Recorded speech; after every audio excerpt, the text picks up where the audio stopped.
Well, let's get started.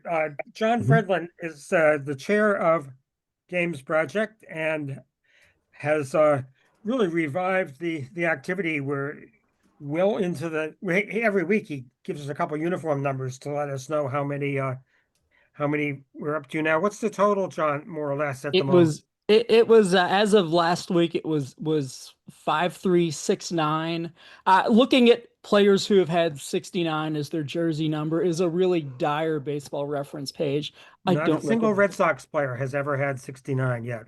Yeah, Bronson Arroyo wore it earlier in his career, but he like became respectable with the Red Sox, I guess. Hmm. But yeah, no, that's yeah, one of the things we put in there.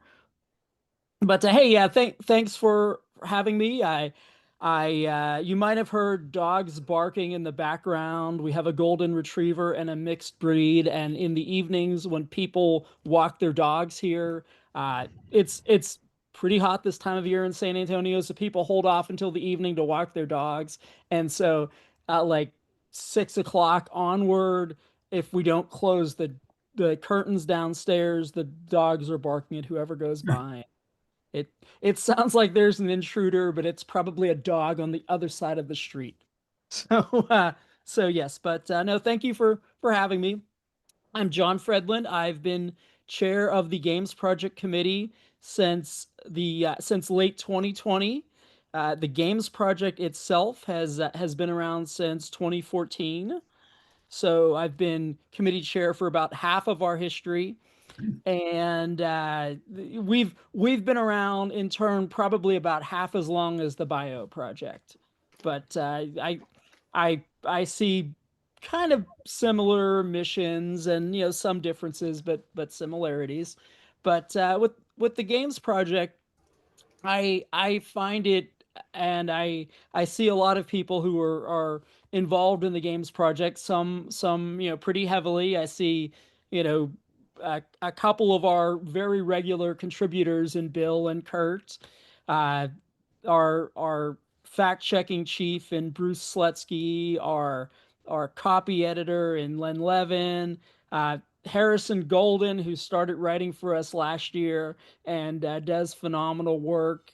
A few other familiar names, but I think the Games Project, I think it's a unique and useful part of SABR in that it's a way that a good number of people can get involved in writing and researching and fact checking and contributing, and also it can contribute to SABR and the world of baseball knowledge in general in a wide variety of potential topics and areas and angles. And just to give you some ideas on it, we have basically two types of Games Project articles, and when when both of these types of articles eventually go online, they look exactly the same. But last year we had about 100 Games Project articles that were articles that had initially appeared in SABR's books. Like the book on the 2005 White Sox, or the book on Willie Mays, or those sorts of books. And then we had uh, my rough count was 339 articles where they were developed through the weekly Games Project process for online posting, and those articles, they were I try to count at the end of the year to see how many people are involved in writing those articles.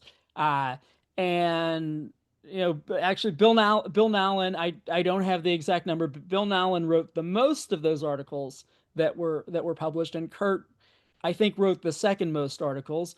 But 60 people total, 60 SABR members contributed articles and had articles published. And all you have to do in order to contribute to the Games Project is be a SABR member. We take any SABR member.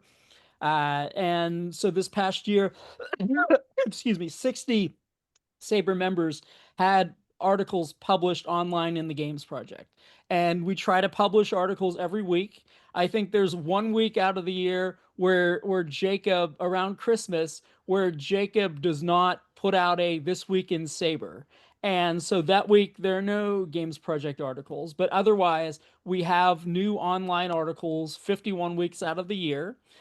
We try our best to during the baseball season months to post articles either in time for the game's anniversary or kind of like thematically around the game's anniversary. Like one thing that we've done is opening day articles. Every year, we reach out to people in the winter and we say we're going to put together a group of articles on opening day games, and those articles will be published right before opening day of the season.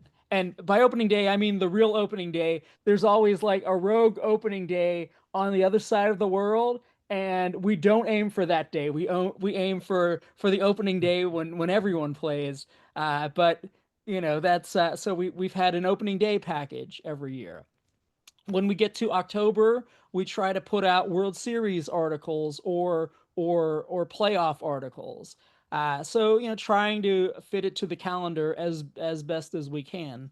But so a lot of people can get involved in it, and it's and and of those people, we have people who like Bill Nowlin, who we generally run an article of Bill's just about every week, or at least one article, maybe if we can fit into we fit into people like Bill who have written books on baseball. And we've had a few others. Gary Sarnoff, who's from the DC area, who's written books on the Washington American League team, which there seems to be some dispute over whether to call them the Senators or the Nationals, based on like Baseball Reference and a BRJ article. But Gary like wrote an article on the 1924 American League Washington team that won the World Series. So you have people like that, but you also have people. We've published articles from high school and college students. We've published articles from people who, of any age, are just interested in getting out there and writing and researching about baseball. So we have a pretty nice variety of people, and it's something that I find interesting reading all of the articles because people come from a lot of different frames of reference. People like Steve Weiner, who is a regular contributor of ours, uh, went to a number of Brooklyn Dodgers games before the Dodgers moved, and he's written quite a few articles, some on games that he went to and others just on games that he finds interesting. So, we have something like that. Madison McIntyre, who I mentioned earlier, has had a pretty good Games Project career. He travels to attend baseball games. And more recently, he travels a lot to attend Arkansas Razorbacks games because his son has pitched for the Arkansas baseball team for many years. And in fact, he wrote an article on a game that his son pitched in the College World Series a couple of years ago for the Razorbacks. And but he's written on, like he took a trip. The guy who organizes the baseball tours, Buckley. Yeah, Jay Buckley. Okay, that's good. I was going to say Jeff Buckley, and that would have been wrong because He's a musician. so so close there. But he's gone on those tours, and so he has Yeah, so several have I. articles on games from like late July 1998 that he went to.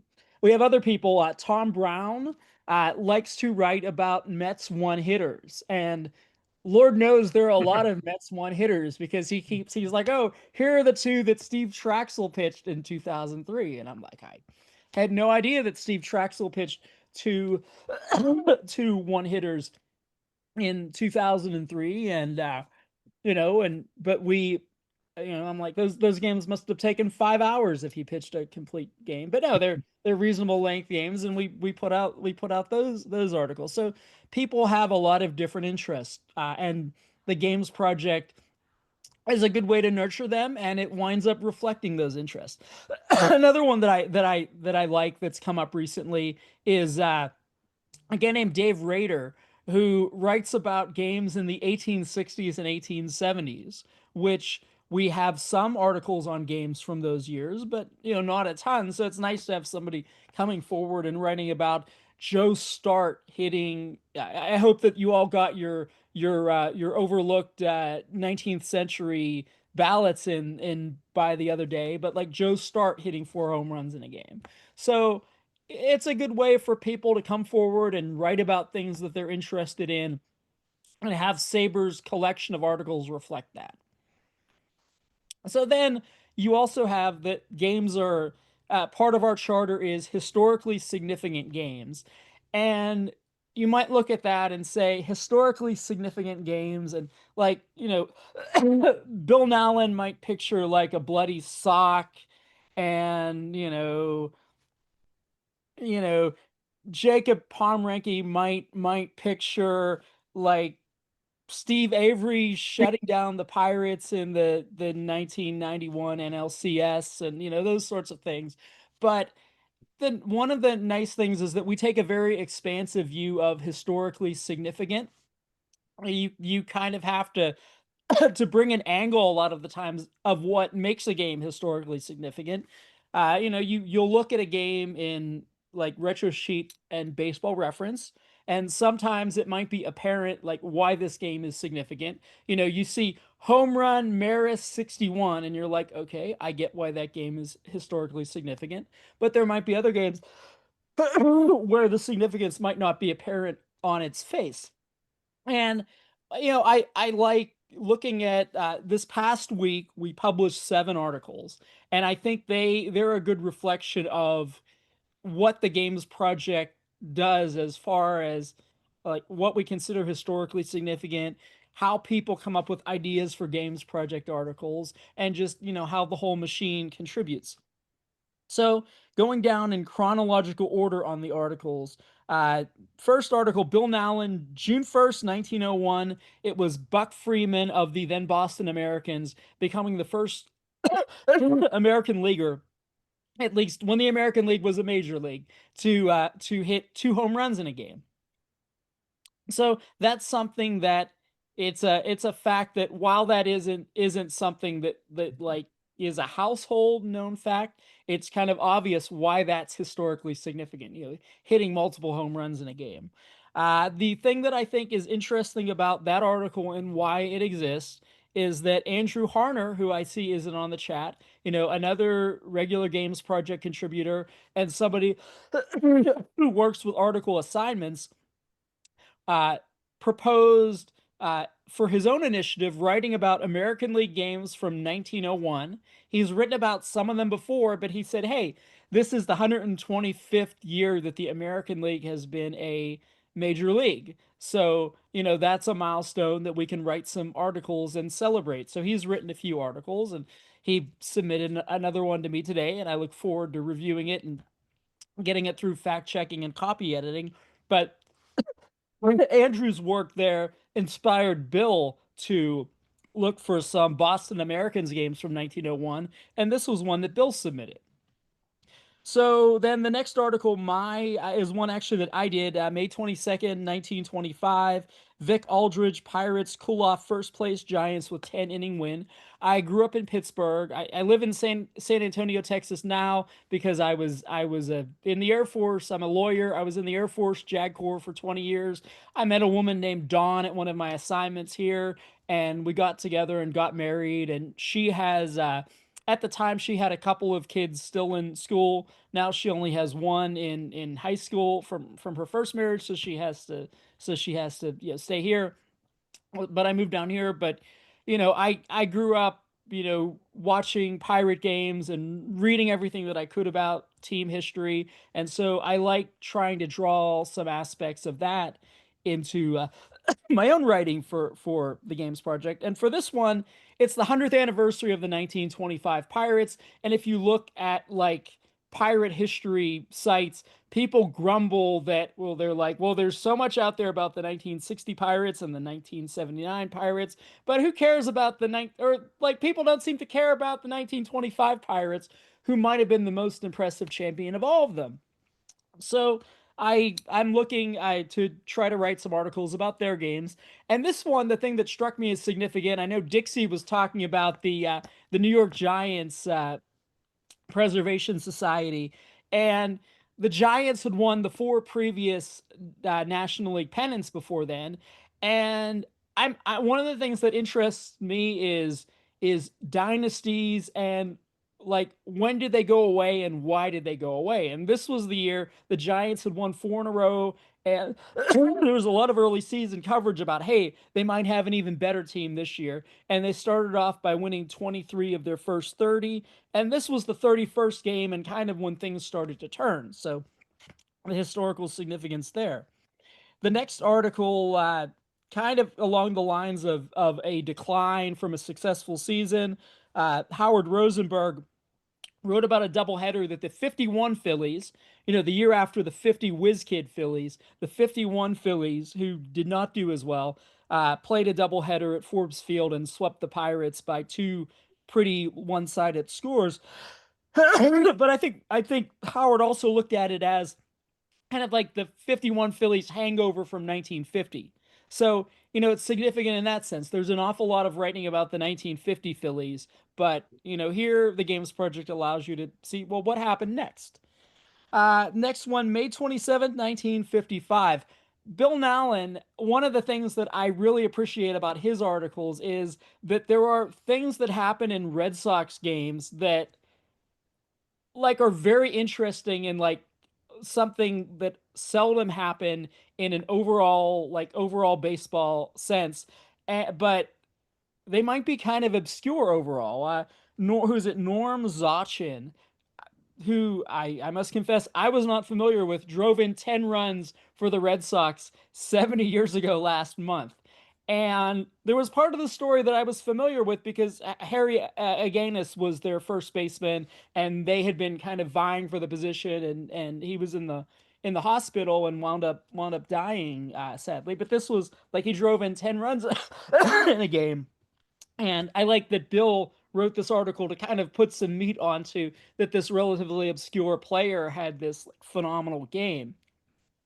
Then another I'm old one, enough, I do remember him. oh yes, yes. John, do you need to take a drink? Would that be No, helpful? I've got cough drops in. Don, John, David, and I all got That's bad okay. colds, so I just I don't didn't have want, this. if you were being uncomfortable, I didn't want to. No, it's good. I don't have to speak loudly for long periods of Right. time at Okay. home. So the next one, also from 70 years ago around this time, Kurt Blumenau wrote one about Brooks Robinson's first professional game. And kind of a good angle for the Games Project, or a fertile angle, is debut games.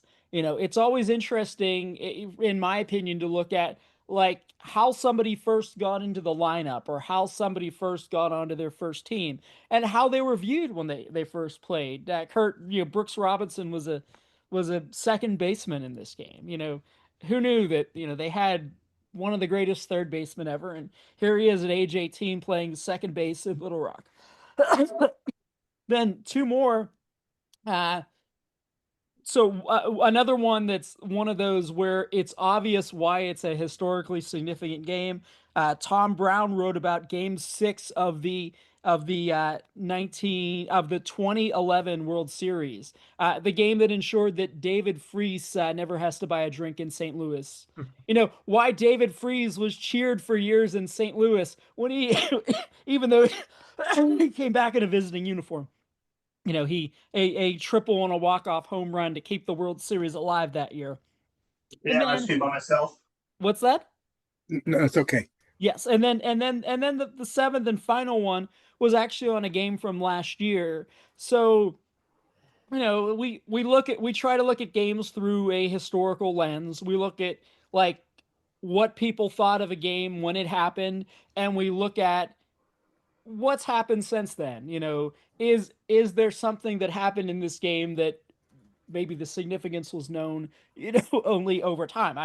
I remember I was in attendance at Greg Maddox's third major league start, and I'll tell you, I remember being at that game, but I had no idea that I was watching somebody who would be, whispered about years later. It was just some Cubs rookie pitching against the Pirates on a Saturday night in September. But so one of the things, we have articles on very recent games, and Laura Peebles, who does tremendous work for us fact checking. Fact checking is like the purest volunteer thing that we have here. All of the articles get fact checked rigorously, and and we're always in need of fact checkers to support Bruce and his team. So Laura is somebody who generously devotes her time to fact checking. But she wrote an article about a game from last year with the with the Padres clinching a postseason berth by ending the game on a triple play, which is kind of cool. Triple plays are kind of neat. We have a SABR member, Bill Marston, who did a presentation at the convention a couple of years ago on unassisted triple plays, and I reached out to him after that and encouraged him to write articles on unassisted triple plays, and he's written quite a few of them since then. And unfortunately, unlike Mets one hitters, there's a finite number of unassisted triple plays out there. So I've now encouraged him. Randy, he had an article a couple of weeks ago. Randy Reddy, when he was with the Phillies, grabbed a Tony Gwynn line drive, doubled the guy off second, and then rather than complete the unassisted triple play, threw to first to make it an assisted 4-3 triple play.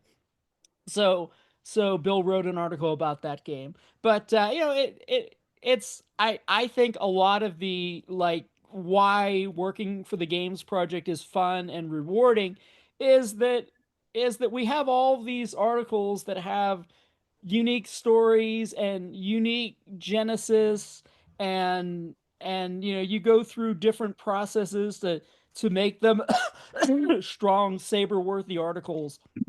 And it's really been a great thing to be around and participate in. So the only other thing I'll throw in, I'm probably nearing the end of my allotted time. You'll hear from Donna and from Kurt and from Bill that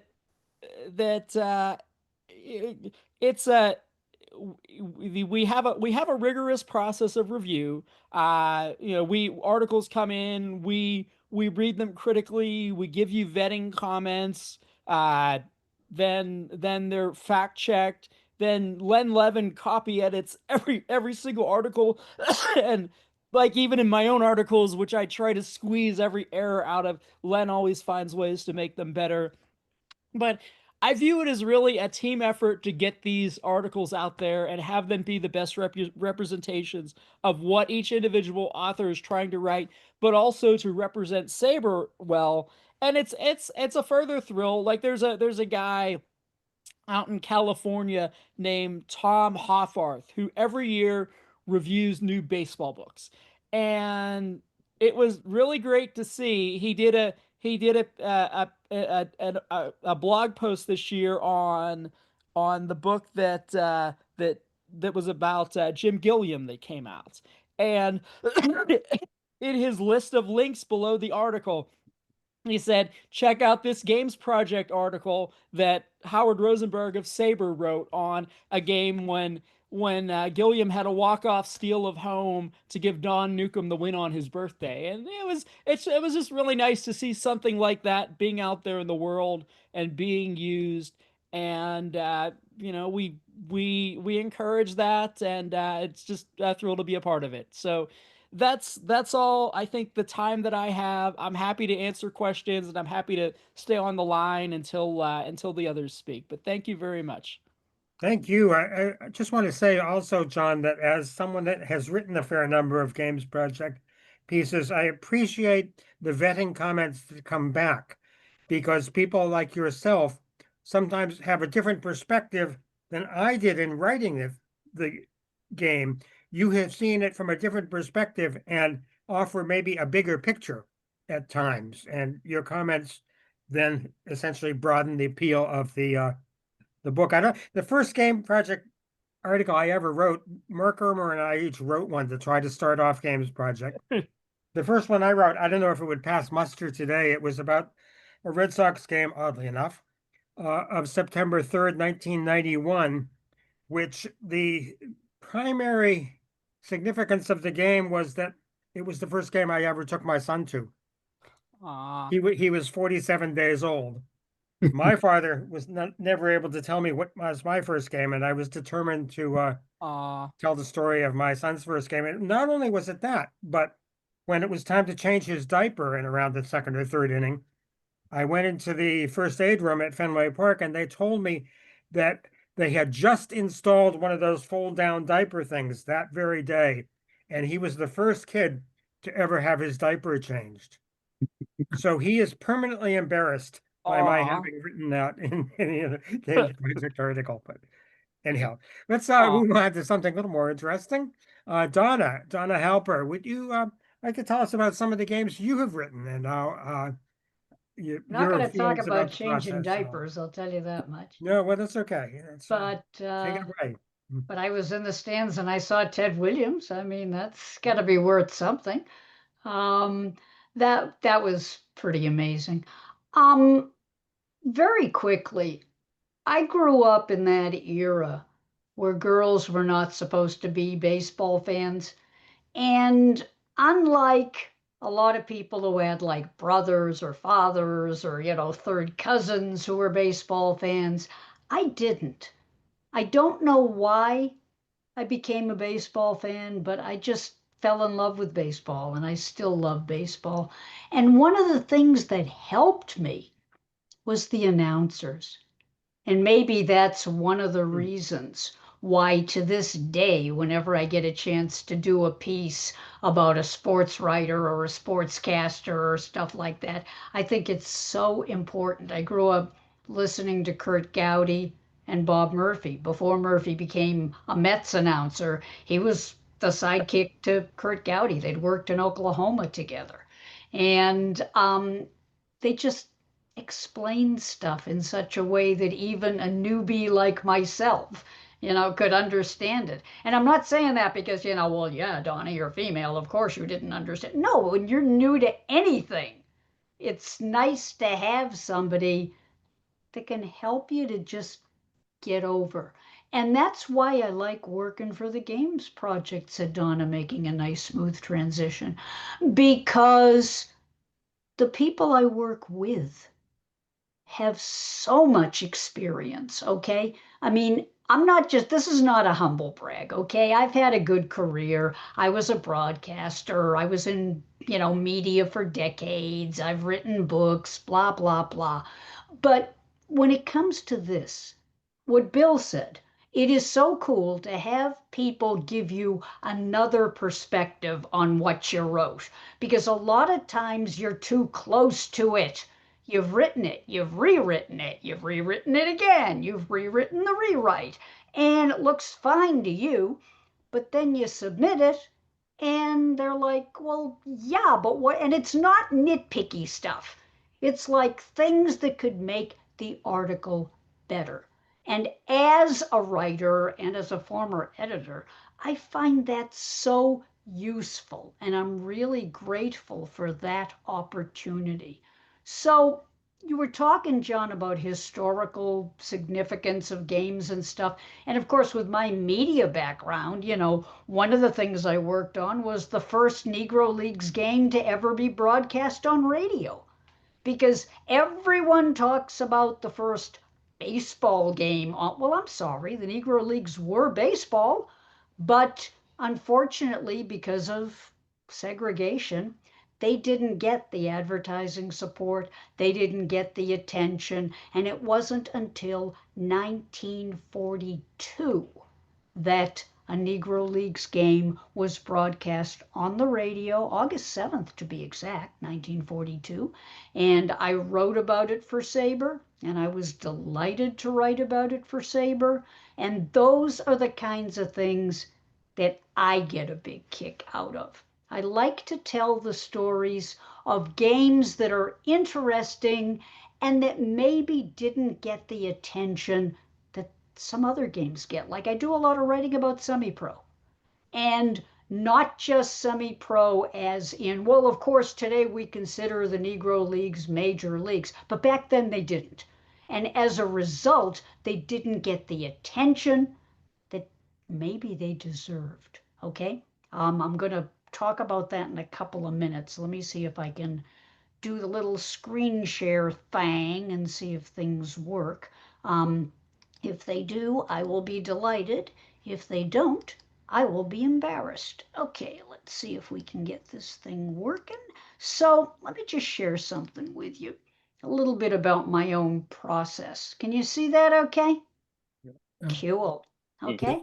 So it all started with Rush. And I don't mean Rush, the rock band that I discovered who dedicated albums to me and et cetera and et cetera. I was doing a search. Very often you find in doing games project work or in doing stuff for SABR in general, you're looking for one thing, you do a search, that ain't what comes up at all. And you look at it and you go, ew, that was a waste of time, except wait a minute, this is kind of an interesting article, and this is interesting too, and I wonder if I could do something with this. So all joking aside, I had been asked to do something on behalf of Rush, the rock band, and I did a search, and I guess my search terms were not precise enough because what came up was the Rush Hotel.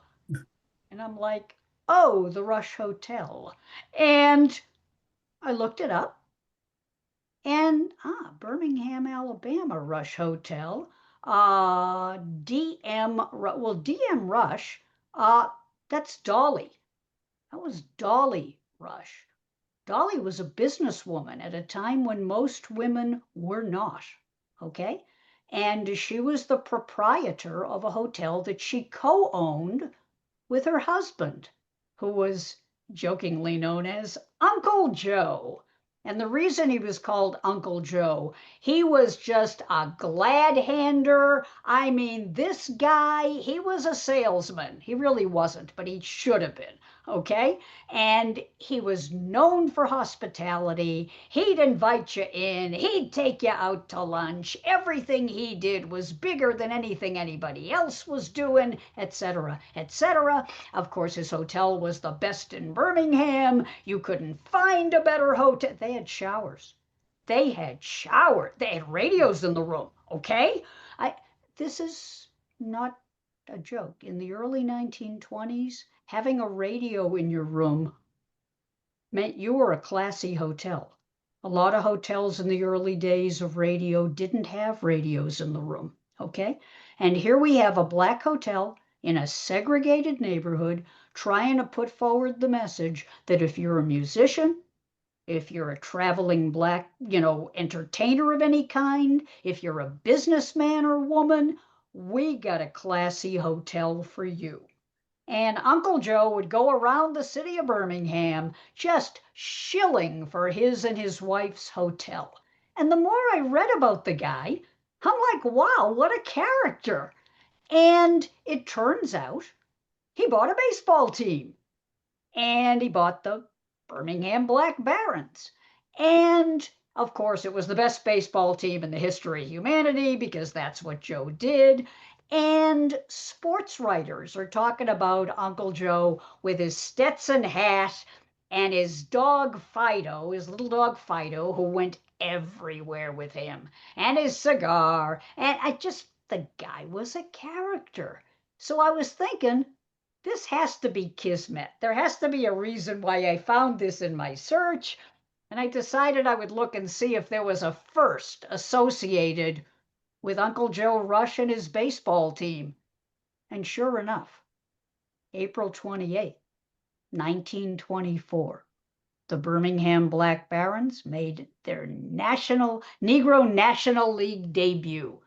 Now, this article was very kindly nominated for an award. Didn't win, but just being nominated, come on, okay? I mean, there's some really, really heavyweights that write for SABR. And at the risk of just sounding like I'm trying to be falsely modest, I look at some of the stuff that Kurt has done, that Bill has done, that John has done. I mean, some of the folks on this call are like, oh my God, I will never publish as much as you do about baseball. So to be nominated for an award, that just meant a lot to me, whether I won or not, okay? Because it sent a message that anyone who loves baseball and wants to write about a game and wants to tell a good story, we want you. We want you to tell that story, okay?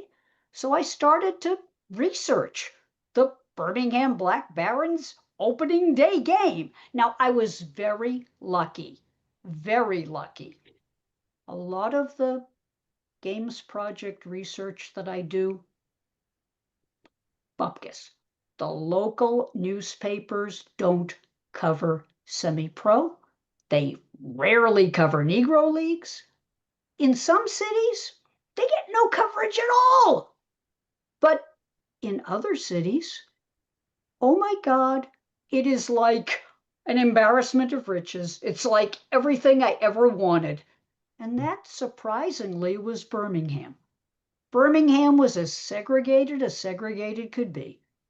The Rush Hotel was at 316 North 18th Street, which was the black part of town. Okay, I have your listening and dancing pleasure, a rare photo of the Rush Hotel. Here it is, the Rush Hotel. It's got billiards, it's got a pool hall, it's got lovely rooms with radios and showers. It's got everything that the fancy schmancy white hotels would have. Very, very interesting place. And many of the ball players, when they were traveling, would stay there.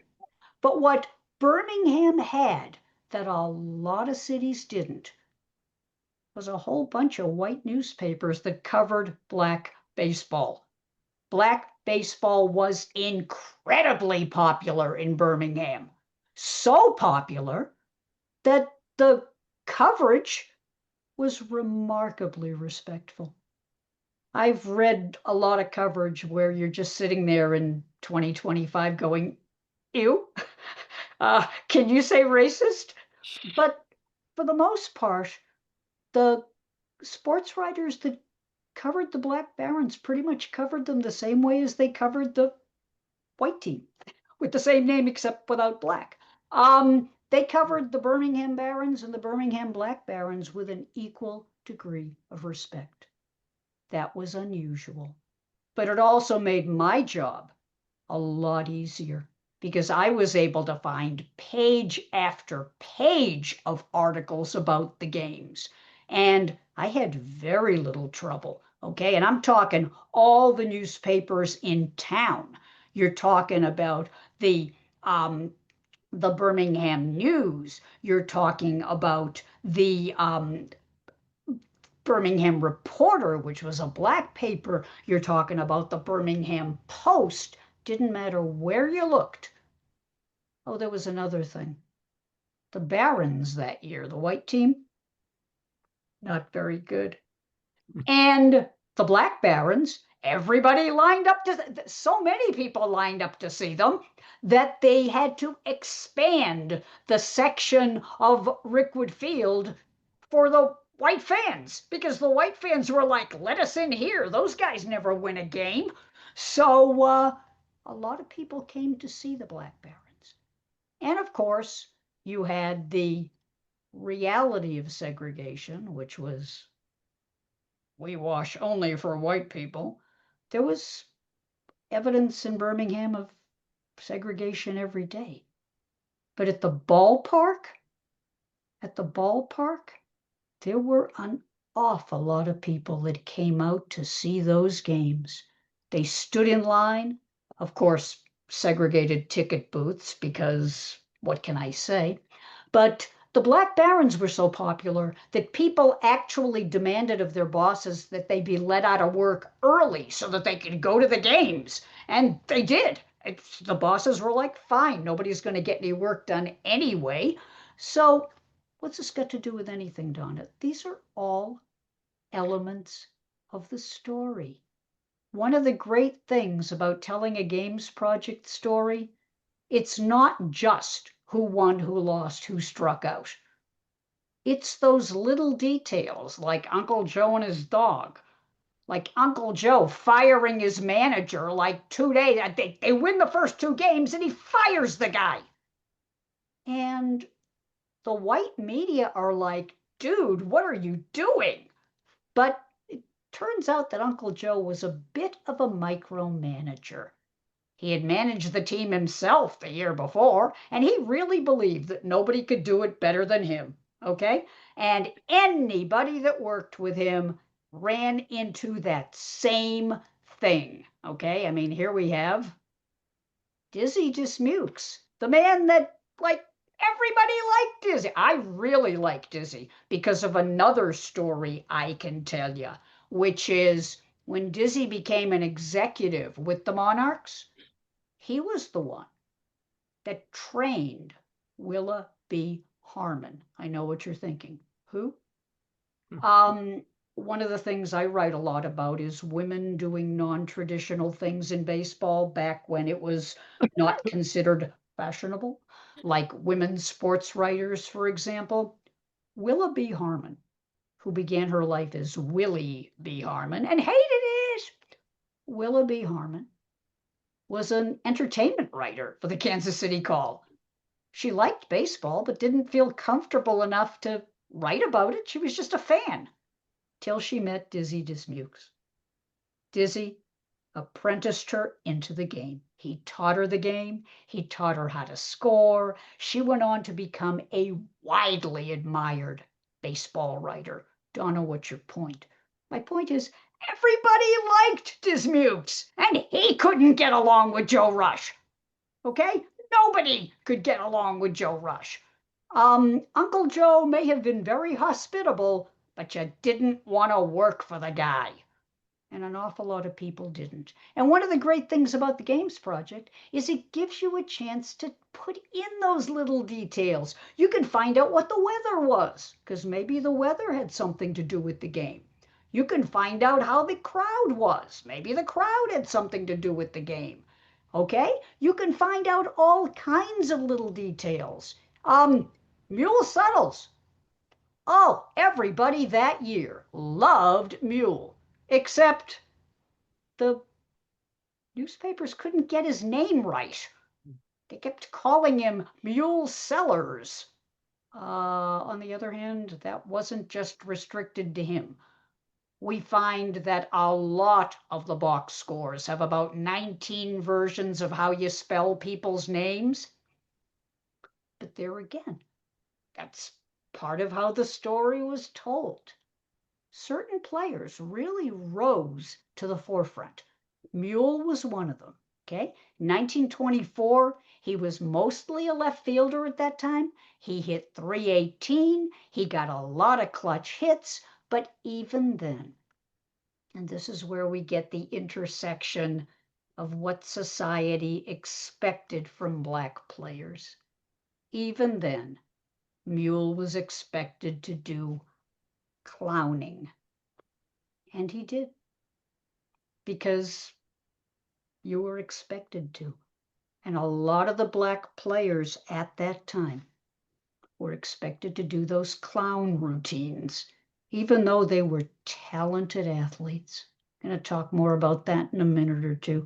But my point is, telling the story of the Black Barons making their debut required finding the articles, making sure they were accurate, finding little details about the players, finding little details about the manager, looking to see what the sports writers said, and then writing it up, telling the story, and then sending it on to the team that is going to help make the story even better. So that was something I got a tremendous kick about, being able to tell the story of the Birmingham Black Barons making the Negro National League debut.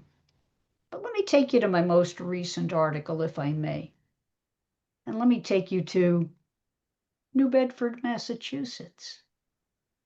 And as you notice in downtown, this picture is from the early 19 teens. You got your streetcar tracks, you got your cars. By this point, people are finding all kinds of ways to get to the games. There are railroads, there are trolleys. That's part of the story too. How did people get there? You can tell that story because it impacts fan reaction to the game. I've got like early versions of carpooling. I have articles about like people just like they're writing articles and if you know somebody who's going to the game tomorrow, we'd like to, like rides and riders. It was just amazing. And my most recent article was about this guy, Will Cannonball Jackman. I'm working on his bio for the bio project. It's taken me way too long to finish it, but in large measure, that's because so much information about him is in newspapers that were never digitized. And I'm having to just make the run all over New England. And I want to complete and fill in the wonderful article that the late great Dick Thompson wrote in, way back, what was that, 2007, if I'm not mistaken. And so much more has come to the forefront now that had never come to the forefront before, okay? And now we can tell a lot more of that story. So in August of 1929, Will Jackman pitched a perfect game. And by and large, the Boston papers didn't cover it. Okay? Now, one did, and we'll talk about why in a couple of minutes, okay? And the only reason that one did is because somebody who is near and dear to my heart was at the game. But for the most part, like I said, semi-pro in general got ignored. Will got a lot more coverage than most people got. And that perfect game was an incredible experience, should have gotten a lot more attention than it did. And the fact that it got any attention at all was in large part due to the New Bedford Sunday Standard, not digitized. Unlike Blanche Dubois, I rely on the kindness of strangers. And thanks to the librarians at the New Bedford Public Library, they scanned a bunch of articles for me. But, we all spend our lives looking at old microfilm. And as you can see, the headline really does say Jackman pitcher shutout, bats 1,000. Okay, then. But, yeah, he got 3 hits. And he pitched a perfect game. And it was a pretty amazing occurrence. And you would have thought that it would have gotten more coverage. But that's okay. I'm writing about it. I had a great time writing about it for the Games Project. And my thanks to John for being willing to let me write about that game, because it was unique. And thousands of people showed up every time Will Jackman pitched. He may not have gotten a ton of attention, but in the places that knew him, people bowed before him. And I don't want him to be forgotten. And the Games Project is one great place to make sure that happens. A final word. I told you that it's sports writers that help me to do what I do. And one of those sports writers was Doc Counts. This is a picture of Doc later in life. But much of what we have about some of the Negro Leagues games that occurred in New England occurred because of Doc. He was a sports writer for 50 years. He wrote for the Associated Negro Press. He wrote for the Boston Chronicle and the Boston Guardian of the Black Press. Widely quoted, widely admired, 50 years as a sports writer. And I'd love to tell you that the Boston Globe and the Boston Herald quoted him all the time, but guess what? They didn't. But fortunately, a lot of his work is now finally coming to the fore. I've written a couple of articles about him for journals, just a great resource. And that's my point. You never know where you're going to find information that is going to be germane to writing a good summary of a game. Like I said, a game is more than balls and strikes.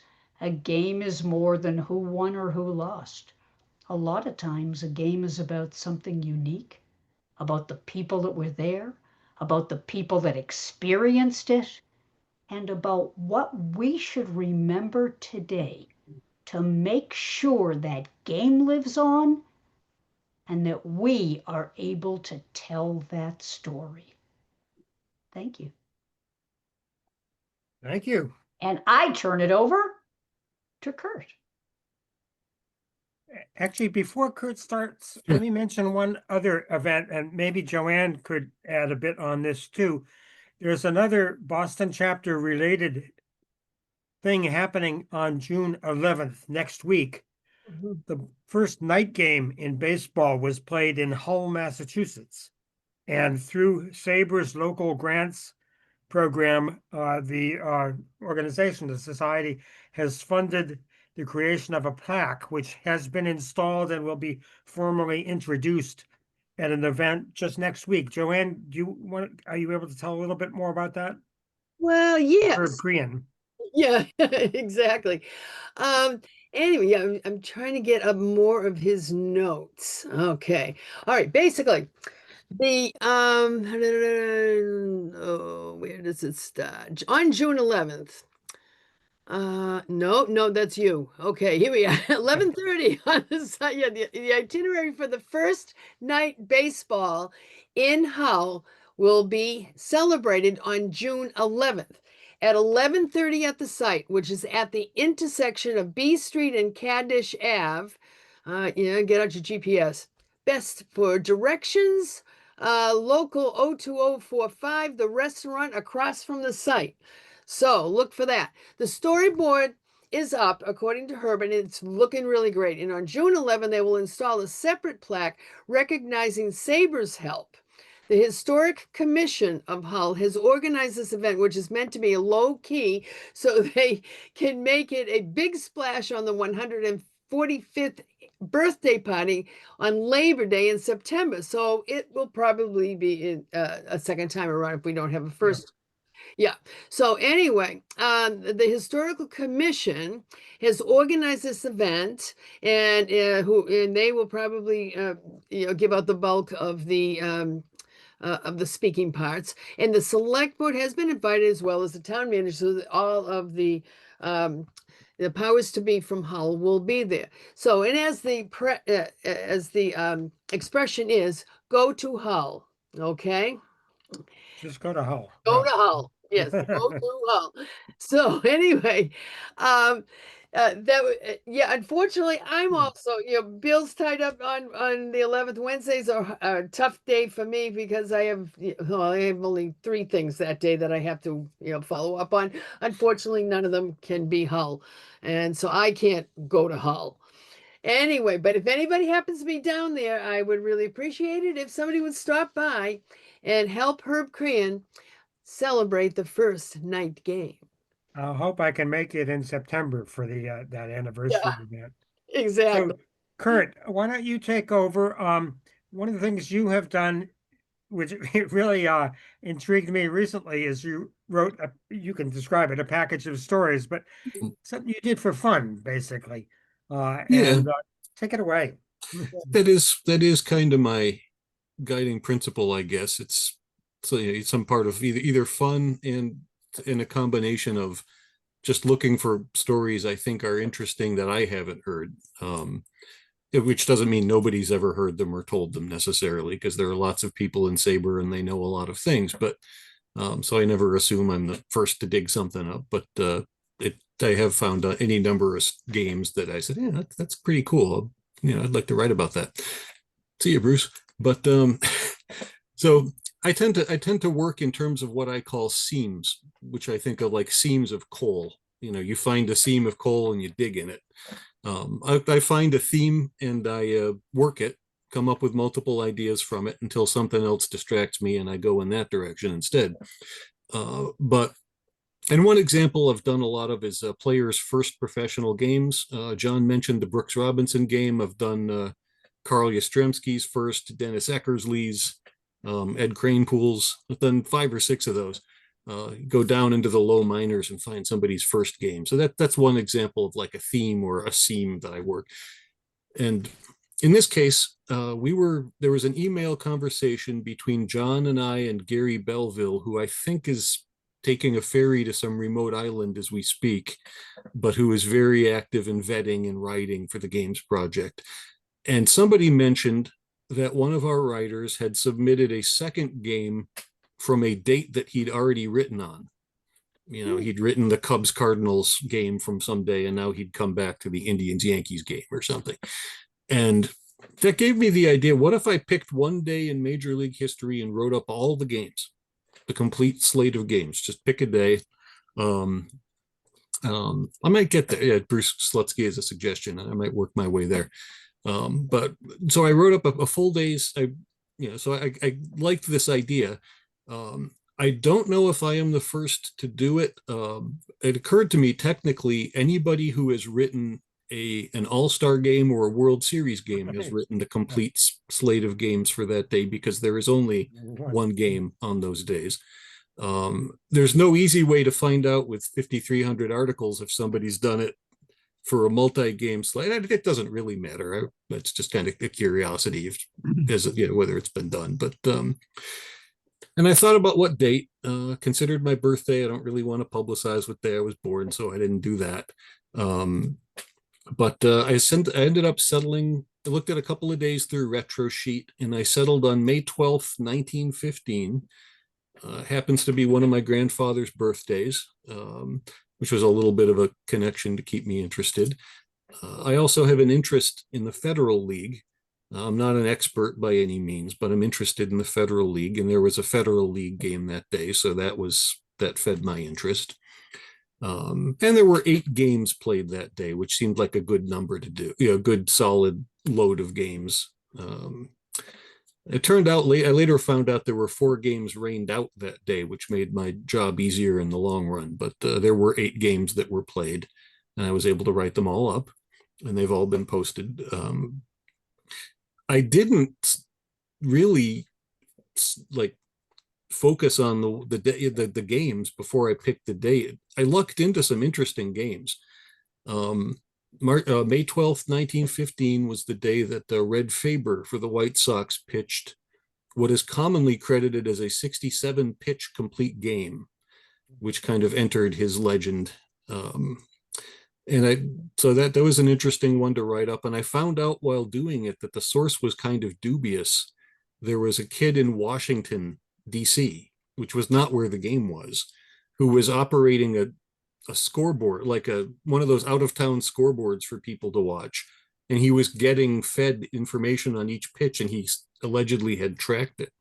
He had written it down as it came in. And that was the source for the 67 pitch complete game. It wasn't a sports writer in the ballpark. So that was kind of an interesting wrinkle. Another one I found was in the Yankees game that day, Jack Warhop. It was his first appearance since giving up Babe Ruth's first home run, which I believe was May 6th, 1915. This was his next appearance after that, and he ended up being part of a triple play on the base paths. So he had a bad fortnight. But although I think he won the game, but things were tough for him for a while. And there were Red Sox and Braves games. So there was a Boston angle, and in fact, John mentioned at the head up at the start of this his interest in games the year after kind of the pennant. Teams trying to repeat. How well do they do? When do the wheels come off for them? And so, kind of the theme of the Braves game was the Braves, who at that time were still in contention, trying to follow up that miracle season of 1914. In fact, Bill James, who won, I think, 26 games in 1914 and was never the same afterward, pitched and won that day for the Braves. So that was interesting, Boston related. And there was one other coincidence I'll mention quickly. I had written earlier, I had written the bio of a player named Dan Coke Woodman, who was a guy from Danvers, Mass, who pitched 2 years in the Federal League. I think he was only there for about 20 games. And so I had written this bio, hadn't forgotten about him, but I hadn't thought about him. And I was reminded while looking at the box scores, May 12th, 1915 was his last big league appearance. Somebody he was on Buffalo, the Buffalo Blues, I think, of the Federal League. And one of his teammates singled with 2 outs in the ninth, and he was sent in to pinch run. Next guy flied out to left field, and that was the end of his career. But it was kind of wild to see that box score again. Oh, I remember that guy. I wrote about him. Like that's a milestone game for him. So that was kind of neat as part of this package of games from one day. The closing note, which is a little, I don't know, bittersweet is maybe not quite the right word. After thinking about it, I am not sure I would do this again.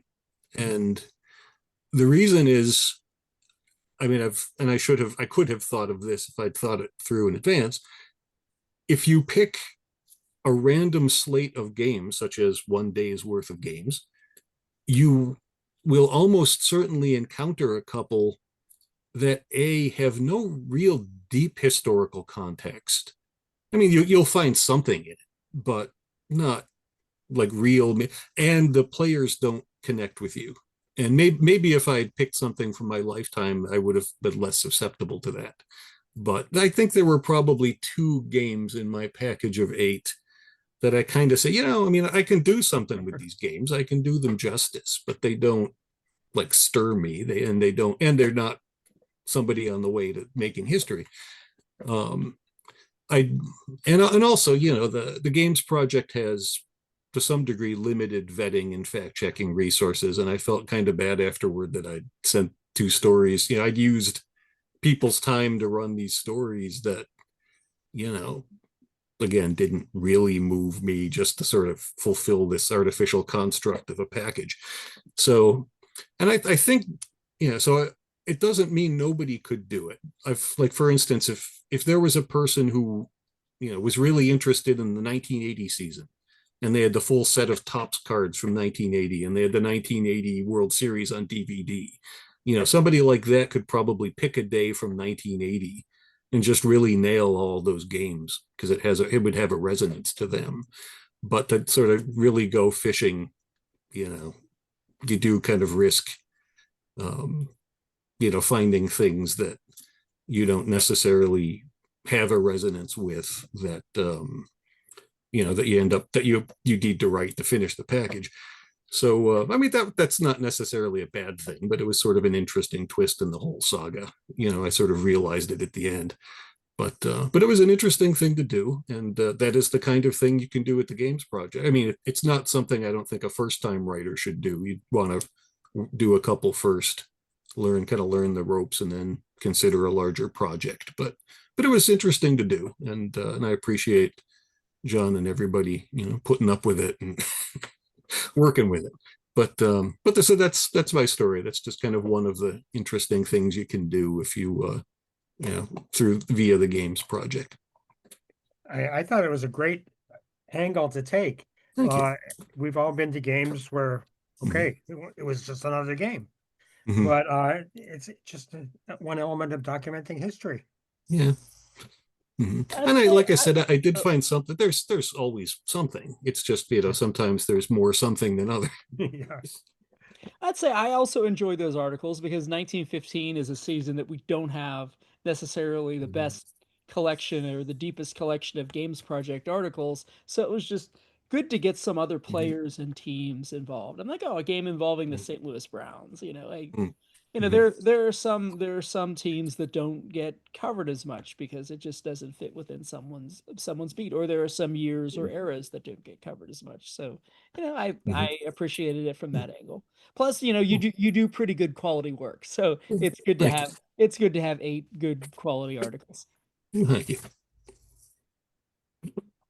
Featuring Games Project, John, is there anything you might like to say in terms of wrapping up here?